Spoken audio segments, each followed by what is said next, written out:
Bem-vindo ao seu curso de Operador de Caixa.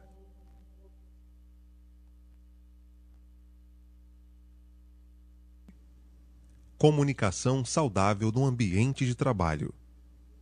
10 dicas da arte de conversar. Clima receptivo e defensivo. A arte da comunicação interpessoal. Regras para facilitar a comunicação interpessoal. A comunicação do atendente. Comunicação saudável no ambiente de trabalho.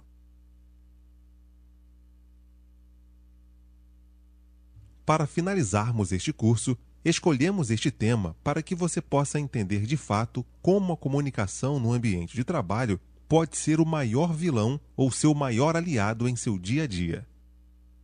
Um ambiente de trabalho saudável depende muito mais de você do que de outros. Mas como pode? Você pode estar se perguntando, mas se eu tenho um colega de trabalho mal-humorado, antipático, perfeccionista, etc., como pode o ambiente de trabalho depender de mim? Você deve entender que, independente das ações de outros à sua volta, você deve ser quem você é e fazer o melhor trabalho que puder fazer, de forma a contagiar aqueles que o rodeiam. Você já percebeu que a vida é feita de estratégias? Que parece estarmos em um imenso jogo onde cada jogada pode te levar a uma vitória ou a sua própria derrota? Se você jogar bem este jogo, viver bem consigo e fazer o seu melhor, você pode mudar toda uma jogada, sendo o maior beneficiado. Você pode transformar a vida de uma pessoa ao mostrar que tudo depende de uma perspectiva diferente de se olhar o que está à sua frente. Por exemplo, uma pessoa negativa sempre olha a vida pelo pior lado que existe, como se ela fosse a única sofredora do mundo. Já uma pessoa positiva olha a vida como se estivesse completa, e o que vier é apenas lucro. Vamos entender melhor com um exemplo que é usado habitualmente. Uma pessoa negativa, ao olhar um copo de água pela metade, logo fala: "Esse copo está quase vazio." Enquanto a pessoa positiva olha o mesmo objeto e suas condições de outra forma, falando: "Esse copo está quase cheio." Para que você tenha uma boa comunicação em seu ambiente de trabalho, seja com colegas ou clientes, trouxemos um texto com algumas dicas do consultor Décio Chagas. 10 dicas da arte de conversar.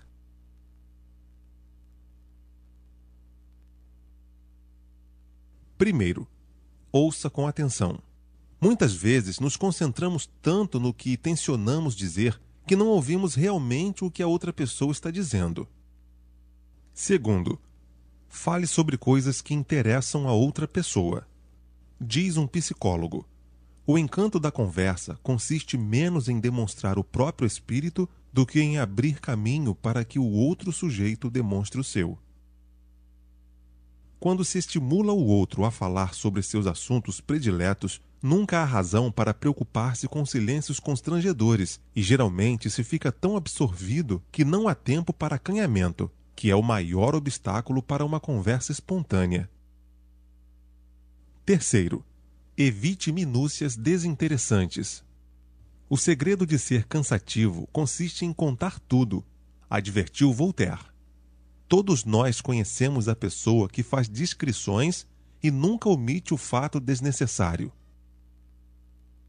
Não sei bem se foi numa sexta ou num sábado, mas deve ter sido por volta de 10h30, porque eu acabava de sair da casa de meu irmão, do outro lado do parque, e depois, muito antes de o narrador chegar ao clímax de sua história, já estamos exaustos.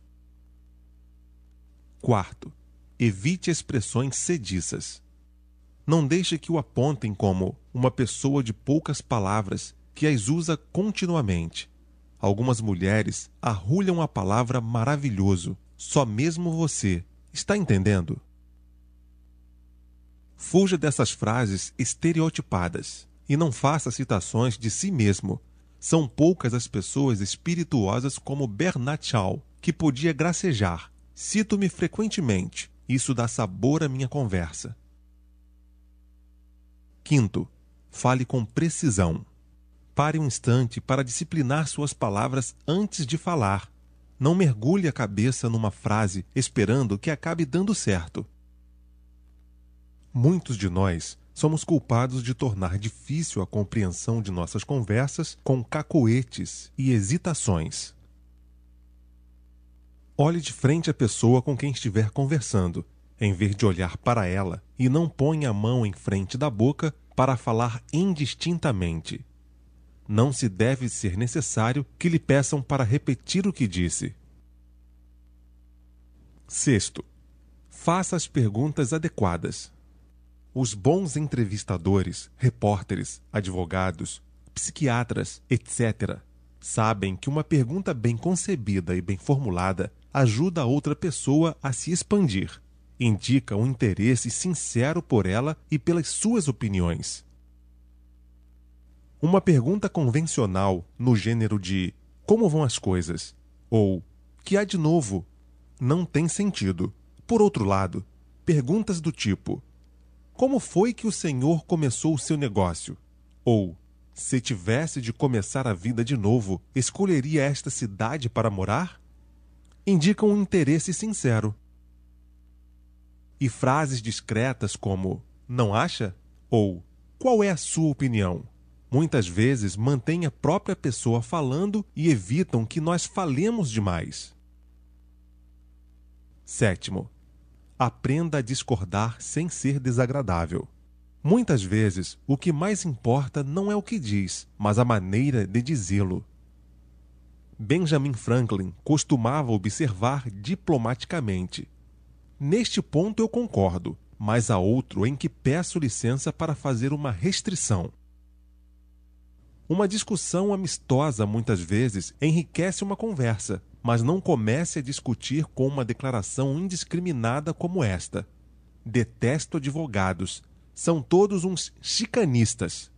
Tal observação dogmática fará com que todos os grupos tomem partido com uma violência que não permite conversação educada. É importantíssimo não contradizer sumariamente pessoa alguma, mesmo quando se tenha certeza de que ela está errada.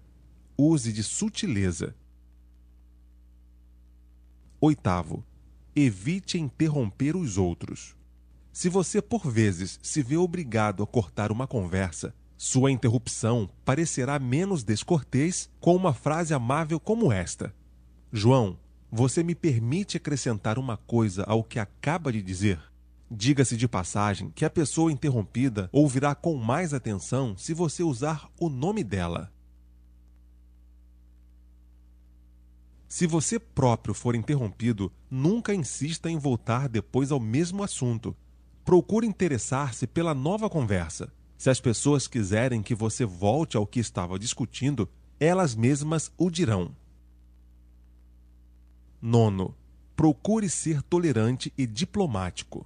Todos nós conversamos às vezes com pessoas que nos irritam ou aborrecem. Neste caso, procure concentrar-se no assunto em discussão. Afinal de contas, os fatos são impessoais. Se você procurar honestamente assumir uma atitude generosa e tolerante, aprenderá a conversar muito melhor. Décimo, elogiar um pouco às vezes ajuda. Sua conversa será mais rica se você aprender a elogiar as pessoas, desde que os elogios sejam sinceros. Pode-se elogiar ao mesmo tempo que se exprime apreciação. Não diga ao conferencista que acaba de ouvir simplesmente que gostou de sua palestra. Faça comentários específicos sobre algumas coisas que ele disse, ou peça-lhe para ampliar uma de suas observações, mostrando que ouviu com toda a atenção. Vamos fazer uma pequena pausa e testar o conhecimento adquirido até aqui.